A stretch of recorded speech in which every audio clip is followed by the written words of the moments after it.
Yun mga kababayan, wag na tayong magtaka kung sakaling itong si Epifanio Labrador ay mabalitaan lang natin sa mga susunod na araw na wala ng buhay. Pero bago tayo magpatuloy, babati muna ako ng magandang hapon sa aking mga subscribers dyan, sa aking mga viewers. Maraming salamat sa inyong suporta. Shoutout sa inyong lahat. Yun ang mga kababayan, grabe. Nakakatawa naman itong si Epifanio Labrador. Talagang tama nga yung sinasabi ni Bobong Tanasan na itong si Epifanio Labrador ay pang comics talaga ito. Kahit ano-ano na lang, kwentong kasinungalingan yung kanyang iniimbento. Katulad na lang nito mga kababayan ha, yung kanyang pagbibinta ngayon kay Senadora Amy Marcos. Naku po, lagot ka talaga. Talagang lalong lumiliit ang mundong ginagalawan mo, Panyong. Yung kalahati ng katawan mo, nasa hukay. Tapos yung kalahati ng katawan mo, ay nasa kabaong na. Ang tindi. Grabe ka magsinungaling. Ngayon lang ako nakakita ng tao na gagawin lahat ng kasinungalingan para lang sa kaniyang gustong sumikat. Hindi kasi sikat yan, Panyong. Iwan ko ba kung bakit may naniniwala pa sa taong ito? Ito yung ipapanood ko sa inyo. Kapanipaniwala ba ito? Mayroon ba siyang ipapakitang ebidensya? Pinutol ko lang ito mga kababayan. Ang daming kasinungalingan. May sinabi pa siya. Nung panahon daw ni Pangulong Duterte, umabot daw yung 1 kilo ng bigas ng 85. Nakukuhin na sa Maynila ako ng mga panahon na yan. Baka ikaw, kung saan ka nakatira sa mga panahon na yan, nagtatago ka man sa panahon na yan, baka talaga mahal yung bigas para sa'yo. Dahil nag-uutos ka ng tao. Siyempre, pag nag-uutos ka ng tao, halimbawa, 35 yung kilo ng bigas, mag-uutos ka. Maging 85 nga talaga. Dahil magbabayad yan ng 50. Huwag mo kaming isama sa mga uto-uto mong taga-suporta. Hindi mo kami mauuto. Kung sila man ay napapaniwala mo dyan sa gamung-gumong utak, hindi mo kami mapapaniwala. Tapos ito pa yung ganyang kasinungalingan. Pinutol ko na lang mga kababayan para hindi na tayo masyadong mahaba. Pag nag-aabang ka daw ng jeep, may papatay na daw siya sa'yo kaagad. O bakit ako? Ang tagal ko sa Maynila nakatira. Sumasakay ako ng jeep. Bakit hanggang ngayon buhay pa ako? Tapos, ito pa. Pag nakatayo ka daw sa isang lugar, lalapitan ka lang daw ng pulis. At bigla-bigla na lang daw titirahin ka. Bakit? Ang dami kong pulis na nakilala nung nasa Maynila ako. Kasi may tindahan ako ng bicycle mga kababayan. Mga customer ko nung yung iba pulis. May kwento pa nga sa akin yung isang pulis doon na naging hindi ko naman close na kaibigan pero kaibigan na rin. Ang sabi niya sa akin, pre, sa panahon ngayon ni Pangulong Duterte, kami mga pulis, talagang tumino kami. Noon, nasa Valenzuela siya nakasahin ng mga kababayan ha. Noon, pag mag-checkpoint kami, dyan sa Valenzuela, kasi maraming truck na dumadaan dyan Madalas daw sila, nung di pa si Pangulong Duterte, madalas daw sila, hinahagisan ng pera, dahil nga natatakot, kasi yung ibang mga tracking, ayaw nang maabala, ayaw nang matanong, ayaw nang masita, kaya yung iba naghahagis ng pera. Pero nung panahon ni Pangulong Duterte, hindi na daw nila dinadampot yung pera na hinahagis sa kanila. Bakit daw nila sasayangin yung ginawa ni dating Pangulong Duterte na pagtaas ng kanilang sahod? Tapos gagawa pa sila ng kalokohan. Ang laki na daw ng sahod nila. Tapos gagawa sila ng kalokohan para sirain lang nila yung kanilang pagkatao. Nagpapasalamat yung ibang mga pulis na mga matitino. Nagpapasalamat kay dating Pangulong Duterte. Nagtatrabaho ng patas yung ating mga kapulisan noon. O may isa pa akong kwento. Yung isang lasing dumaan sa checkpoint. Akala daw niya, kwento niya sa akin, akala daw niya huhulihin siya. Kasi noong mga panahon bago si Pangulong Duterte, sigurado aarestuhin yun. Excuse me. dadalhin sa presinto yun. At pagdating sa presinto nun, malamang pipirahan. Pero anong ginawa nung pulis na nadaanan niya doon sa checkpoint? Hinatid siya mismo doon sa bahay. Yung nagkwento sa akin na nalasing daw siya, hinatid siya doon sa bahay. Kaya yung mga kwento mo, na pag nakatayo ka lang, lalapitan ka ng pulis, tapos titirahin ka na lang. Napakalabo naman mangyari niya. Walang ganyan. Kwentong kasinungalingan lang talaga yan. Huwag mo kaming paglulukuhin. Dahil hindi kami ngayon lang pinanganak. Kung siguro, sa mga galaan lang, ang layo-layo ng experience mo kaysa akin. Huwag mo kaming anuhin, huwag mo kaming gawan, huwag mo kaming paniniwalain, huwag mo kaming itulad. Siguro sa mga, ulitin ko lang, sa mga uto-uto mong subscriber, kaya mong gawin yan. Kasi yung gatuldok mong mata, idilak mo man ng husto yan, hindi mo talaga makikita. Yung mga nangyayari noon sa panahon ni Pangulong Duterte. Dahil isa kang baka, isa ka sa mga gumagamit ng pinagbabawal. Kaya galit ka. Yung suporta mo noon kay dating Pangulong Duterte, kunwari lang. Para hindi ka mahalata na ganun yung galawan mo. At ito mga kababayan, at hindi nito. Itong pinagbibintang niya kay Senadora Amy Marcos. Kaya daw kumakampi. Tatawa na lang talaga ako. Kaya daw itong si Senadora Amy Marcos ay kumakampi sa mga Duterte dahil may tinatago daw na lihim. Patay ka talaga. Sana marinig nga talaga ito ni Senadora Amy Marcos. Paka-share nga itong video na ito para makita ito ni Senadora Amy Marcos na pinagbibintangan siya na isa siyang durugista.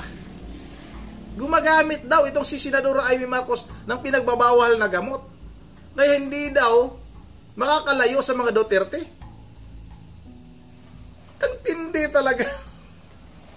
Ang tindi talaga gumawa ng kwento nito. Palpak din naman. Wala din naman katotohanan ito mga kababayan. Ito na. Sabay-sabay natin itong panoorin. Ayun, wala. Teka lang. Okay, balik natin.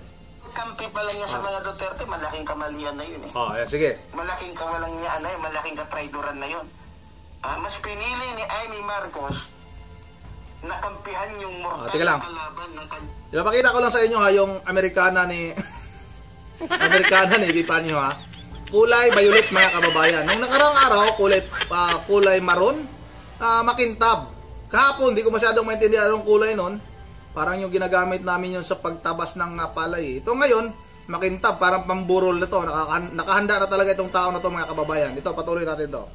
Ng kapatid, saan nakakita ng ganun na mas kinampihan yung mortal na kalaban ng kanyang kapatid? Nabubukod tangi po itong si Amy Marcos. Alam niyo kung bakit pala ito ganun sa... bakit? Ito ay bubunyan ko lang sa inyo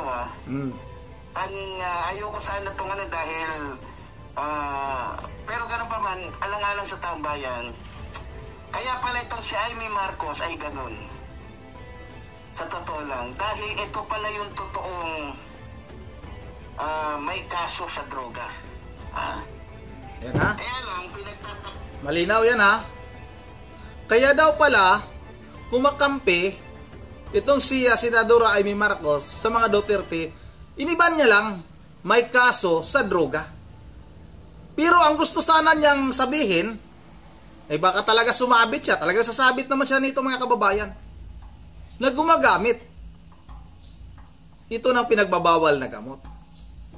Yan ang gusto mong iparating Panyong. At ayon sa'yo, para sa ating mga kababayan, ang kapal talaga ng mukha mo. Para sa ating mga kababayan, tapos bibigyan mo ng kasinungalingan. Asan yung ebidensya mo? Dapat nagpapakita ka man lang. Ito talaga ipapatawag ito Hindi lang sa Kongreso. Dapat sa Senado. Hindi man natin sinusuportahan itong si Pangulo o si si Senadora Amy Marcos. Pero yung pagkunikta niya doon sa mga Duterte, pinalalabas nito na talagang itong mga Duterte ay sila yung pasimuno ng droga. Kwento ni Trillanes naman yan eh. Si Trillanes ang may kwento niyan. Ilang beses na ba napapahiya itong si Antonio Trillanes? Tawag nito, bakla. Bakla. Supot pala. Baklang supot pala ito. Supot. Ilang beses na ba itong si Trillanes napapahiya? Di ba sabi niya, si Bongo may tattoo sa likod? Nagubad si Bongo. Hindi niya lang kaya si Pulong. Hindi niya lang kaya si Pulong. Hindi niya kayang sindakin. Si Bongo nagubad. Anong nasa likod ni Bongo? Alam mo ba yun? Di mo alam. Dahil wala ka naman talagang alam. Di ba? Bintosa? Yung ano ng baso? Sinungaling ka. Ito mga kababayan talagang tama talaga yung sinabi ko. Gugulong. O baka tama. Ulitin natin. Baka mamaya tayo pagbibintangan nito. Baka tama yung sinasabi ko. Na hindi magtatagal itong tao na ito. Ay matatagpuan na lang ito. Daming galit nito. Akala mo, kung sino-sino na lang siguro yung naghanap sa taong ito. Ito mga kababayan, pagpatuloy natin to. Ni Sara Duterte at ng mga Duterte, yes. O, kaya walang magawa si Amy Marcos sa totoo lang, kundi sumunod sa lahat ng gusto ng mga Duterte. Kasi pag hindi siya sumunod, matibay ang ebidensya ng mga Duterte laban sa kanya. Hindi pala totoo na siyang nakiusap sa mga Duterte para iligtas yung kanyang kapatid. Hindi totoo yun. Walang ganon. Siya pala talaga mismo, tingnan niyo naman yung panga. Tingnan naman yung pagmumukha ni Amy Marcos. Halatang laging bangag. Diba? So, dito sa ating channel, dito sa ating YouTube channel, dito niyo lang makikita yung mga mababangis na mga binibitawang salita na talagang may katotohanan. So, ayaw ko sana ito kasi matagal kong tinatago to dahil nga sa may nakiusap sa akin. Naku po! Pero mukhang total, hindi na rin naman siya marunong kumilala ng kanyang pamilya, hindi na rin naman siya marunong kumilala ng kanyang kapatid. Sa madaling salita, talo-talo na. Naku! Diba? So, alam ko, diba? So, ganun pa man, at least nalaman ninyo na kaya sunod-sunuran, kaya hindi makaalis. Kahit pag gustuhin ni Amy Marcos na umalis sa mga Duterte, hindi niya magagawa yun. Dahil may sikreto. Ang mga Duterte na alam tungkol kay Amy Marcos na pwede nilang ibunyag. Kaya kahit patalunin pa yan sa building, tatalon yan. Tatalon yan. Pag sinabi ng mga Duterte, pakamatay ka. Pagpapakamatay yan, kaysa, di ba? Namay yung mga anak niya, mawawala, diba? Alam niyo na. Pero ganoon pa man mga minamahal ko mga kababayan, lagi po tayo nandito, lagi tayo magsasalita, lagi tayo maghahayag ng mga katotohanan. Yan ang mga kababayan, narinig ninyo grabe sinungaling itong tao na ito. Paano kaya ito nakakain sa araw-araw? Grabe sobrang sinungaling. Buhay pa lang ito, wala na ito. Inuuod na itong tao na ito, kaya may sakit ito, may kitong ito eh. Kaya nga, kung napapansin niyo mga kababayan, lagi na itong nakasuot. Ano ba? Hindi naman Amerikana yan. Pang sabi ng isa kong viewers, ay ano daw yan, pang buro daw yan. O, totoo naman siguro, kasi ganyan naman yung nakikita ko. Medyo madulas yung tila. Nakakahiyakapan yung. Ikaw yung tao. Ito mapapanood mo ito, sabihin ko sa'yo, ikaw yung tao na napakawalang hiya mo. Napakasinungaling mo. Yung kita mo dyan sa YouTube, pinapakain mo sa anak mo, sa pamilya mo. Tapos gumagawa ka ng kwentong kasinungalingan. Siya yung nakikiusap daw kay nakikiusap. Kay sino bang presidente ngayon? Sino ba yung nasa kapangyarihan? Para ganun-ganunin mo. O kita ninyo, halos lahat tayo tinatanggalan na ng karapatan ng administrasyong ito.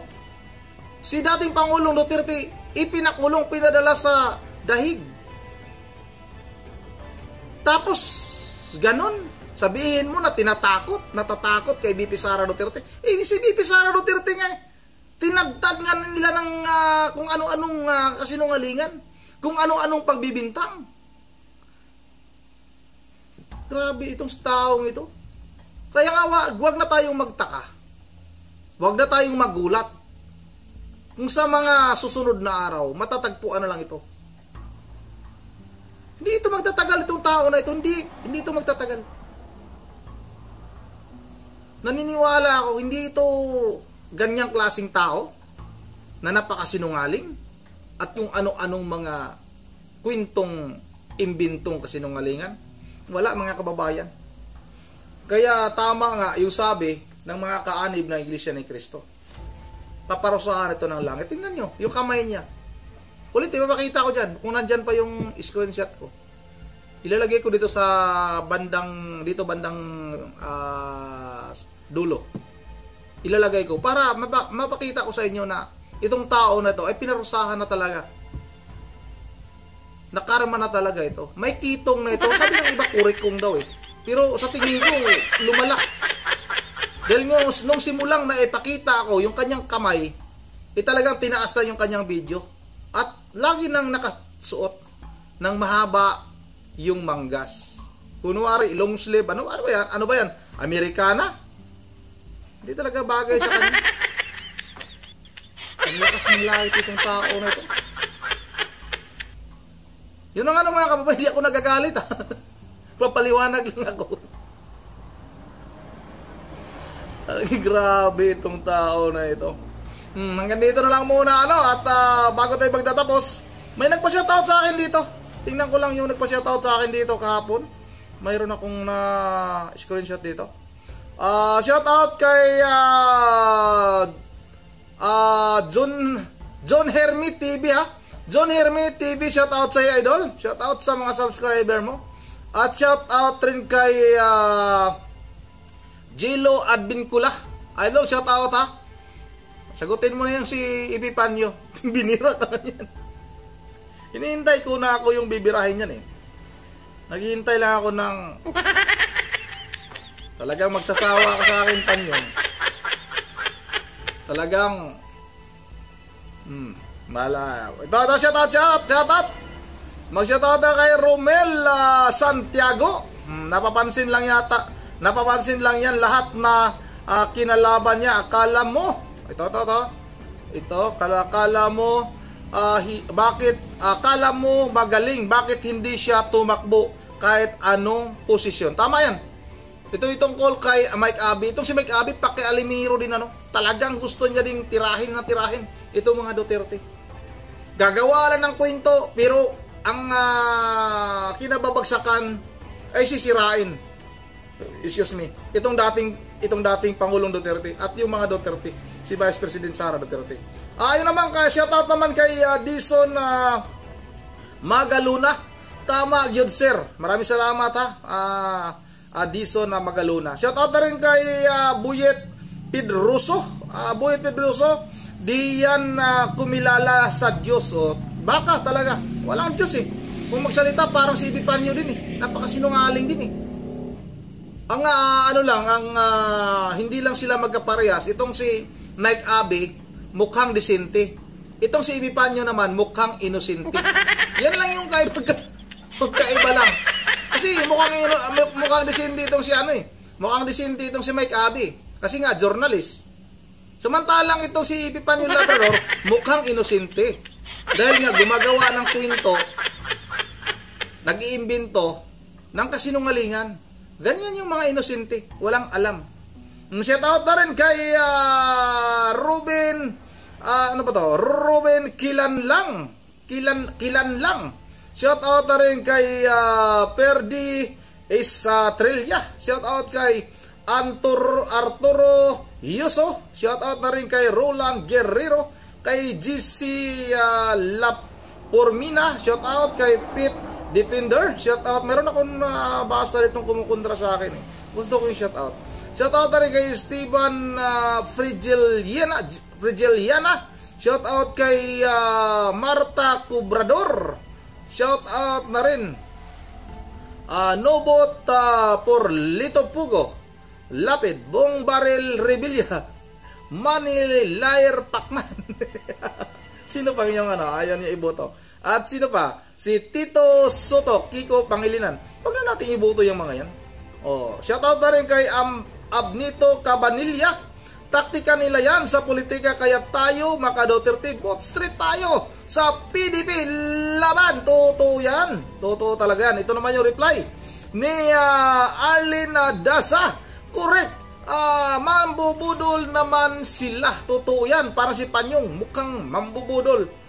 At shoutout na rin sa iyo kay Ian Sky. No? Ito naman yung reply niya. Sa Bisaya, atik-atik yaan ay nagkunwari para iboto. Totoo yan. Mag-ingat tayo sa mga taong mapagkunwari. Shoutout na rin kay Rolando Saligi. Risback tayo. Vote straight tayo sa PDP. Line up 0 vote sa Team Bangag. Totoo yan. Dapat mga kababayan, talagang wag nating bigyan ng pagkakataon itong mga Team Bangag na ito na makaupo, magbigyan man lang ng isang posisyon dyan sa Senado. Dahil yan yung paraan para makaganti tayo sa administrasyong ito. Sa kanilang ginawang korupsyon, parang binabalahura tayo, tinanggalan tayo ng karapatan. Yung ginawa nila kay Tatay Digong, yung ginawa nila kay BP Sara Duterte, yan yung paraan para makaganti tayo. Huwag tayong manggugulo, huwag tayong makipag-away. Siguro, maliban na lang siguro talaga pag talagang gumagawa sila ng hindi na talaga kaya ng ating sikmura. Talagang kayo nang bahala mga kababayan. Shout out na rin ha kay Monica Bumina Kaludos. Mike Abi, makapili talaga yan. Sayad din. Iyan sa gusto ng libor kay FL. Yan. Shout out na rin kay Merna Yuson. Yes, we vote PDP. Maraming salamat ha. At shout out na rin kay Minard. Bangag ka rin at Duterte. Bangag ka rin at Duterte. Sinong bangag? Ako. Bangag ako. Ako ba yung sinabihan mo? Yun ang medyo mahaba na yung ating video. Shout out na rin kay Ma'am Berche Vera Lidios ng Pulila ng Bulacan. Kay Ma'am Idisa Borbi. Kay Ma'am Susan.